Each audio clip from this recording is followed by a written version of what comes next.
Yo creo que eso es importante, ratificar el derecho a la El protesta, lo estupendo que es eso, que a mí me fascina, pero hay otras cosas que en Porque se otros sitios... podría pensar por el discurso que se está No, con un manifestando, programa aquí, montado también. que estamos deslegitimando realmente esas protestas, que tienen incluso, son innovadoras, no solamente en sus formas, aunque pueden ser innovadoras para el país, pero también una reproducción de algunos movimientos sociales que se han dado en otros países del mundo, sobre todo en Europa, específicamente en España, en Chile, para poner unos ejemplos.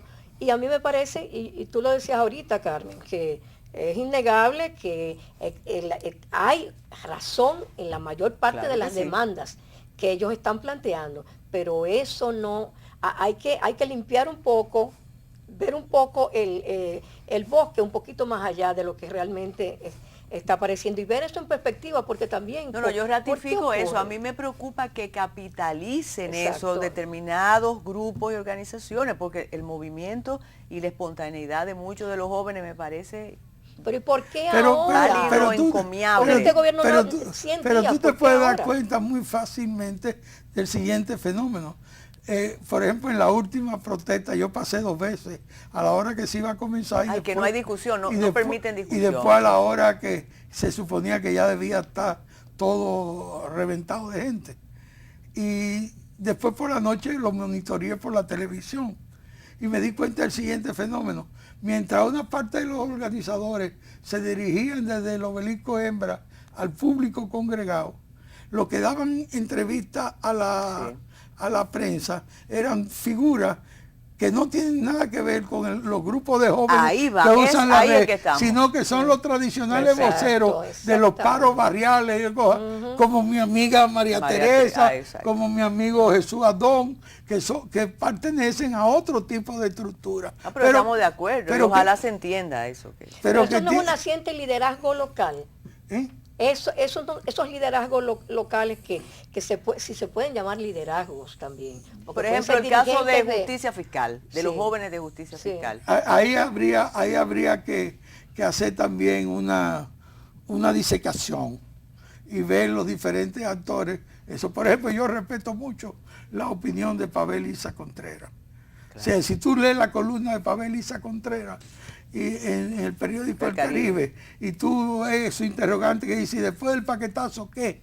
Y cuando dice interlocución y movilización son las dos caras de una misma moneda, la de la unidad de acción para el cambio, tú estás ante una... No, y Pavel como economista incluso dice algo que se esconde en las protestas, diciendo que por primera vez se van a grabar las fortunas y se va a evitar la evasión, que eso se perdió en el discurso. Entonces él hace un raciocinio donde es equilibrado y justo con la medida que ha tomado, no sataniza el llamado paquete fiscal, le da fe y crédito al aspecto progresivo de varias de las disposiciones de ese paquete. Isidoro Santana también. Entonces esos son interlocutores válidos.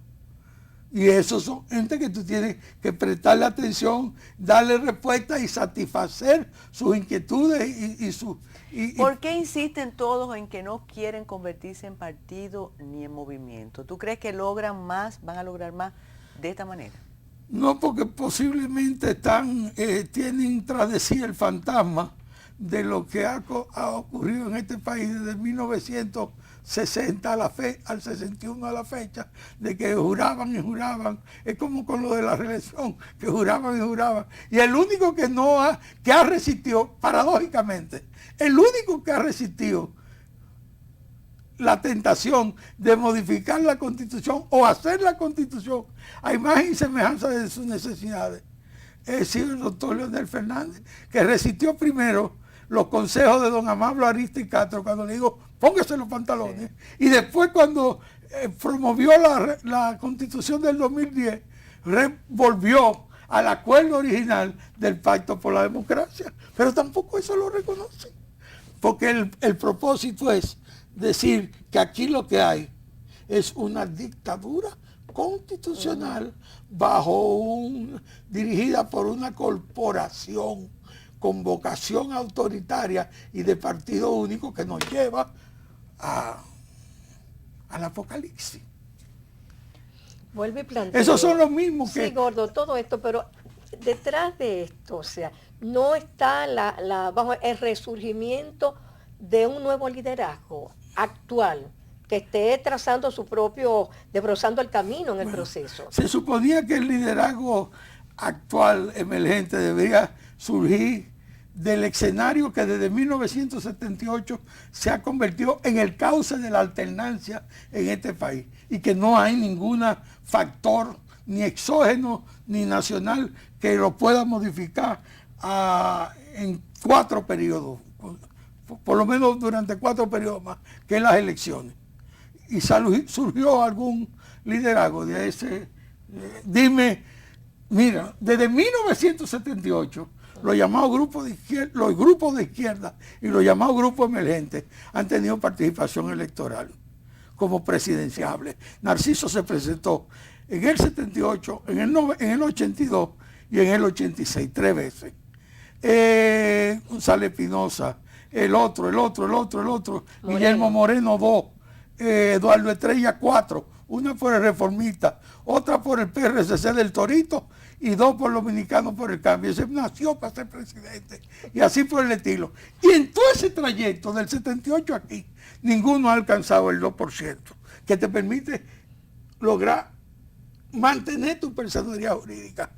La Alianza País tenía como meta, según un artículo que publicó uno de sus figuras principales, Fidelio Arturo de Pradel y Roque, tenía como meta convertirse en un partido mayoritario aún sin alcanzar el poder, lo que en buen castellano quería decir lograr una votación superior al 2% que le mantuviera, lo colocara como una tercera fuerza en disputa con el PRCC. Lograron 62,000 votos y menos del 2%. Tienen que volver a recoger firmas.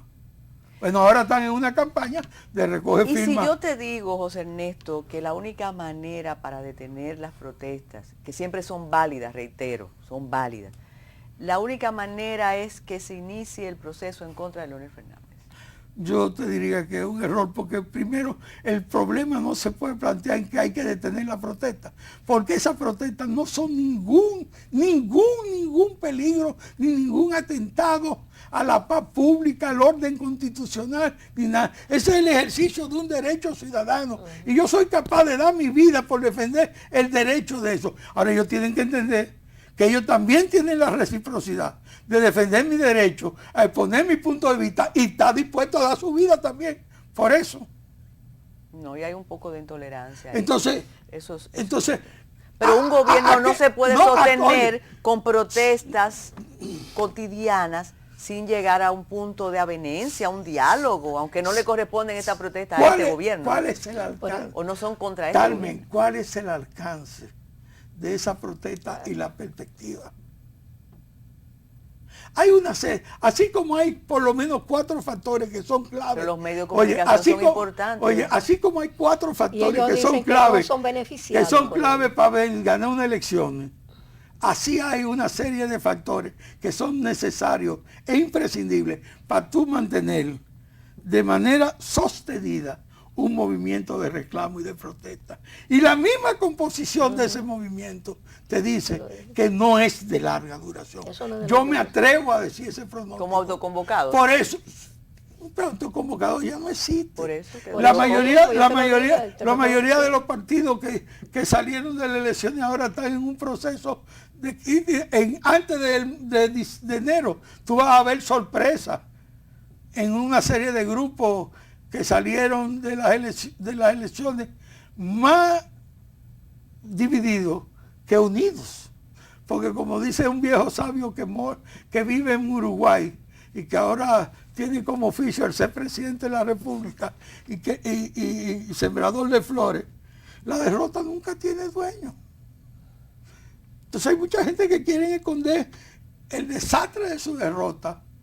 La euforia que le crearon, lo bien que le iba a ir a las elecciones con estos escaramuzas. Y tú no evalúas como positivo. Además, es importante que los dominicanos y las dominicanas fuera del país también siguen el mismo eslogan,